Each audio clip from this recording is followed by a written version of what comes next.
Merhaba arkadaşlar, kanalıma hoş geldiniz.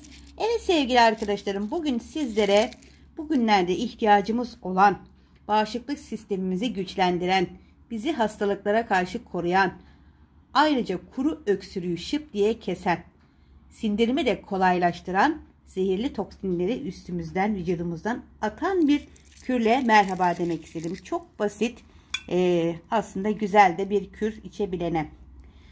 Şöyle bir bardak sütümün içerisine küçük bir rendem var arkadaşlar. Sarımsaklarım biraz küçük benim. Şöyle küçük dişlerden, sarımsak dişlerinden 3 diş sütümün içine rendeledim. Şimdi bir bardak sütün içine eğer sarımsağınız büyükse bir diş yeterli. Benimkiler küçük olduğu için küçük 3 tane sarımsak dişini içine rendeleyip koydum. Tekrardan içerisine bir kaşık zerdeçal. Dilerseniz bunun içerisine bal da ekleyebilirsiniz arkadaşlar. Tadını daha yumuşak yapar. Bu şekilde içemezseniz. Evet, bunu günde dilerseniz sabah aç karnına, dilerseniz gece yatmadan şöyle ben çay bardağını hazırladım. Su bardağıyla da yapabilirsiniz. Sarımsakları da görüyorsunuz içinde arkadaşlar.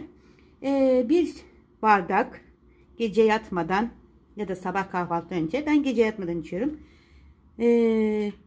Ballı, zerdeçallı, sarımsaklı sütü ılık bir şekilde içerseniz gerçekten bağışıklık sistemimiz kuvvetlenecek. Kuru öksürüğü şıp diye kesecek.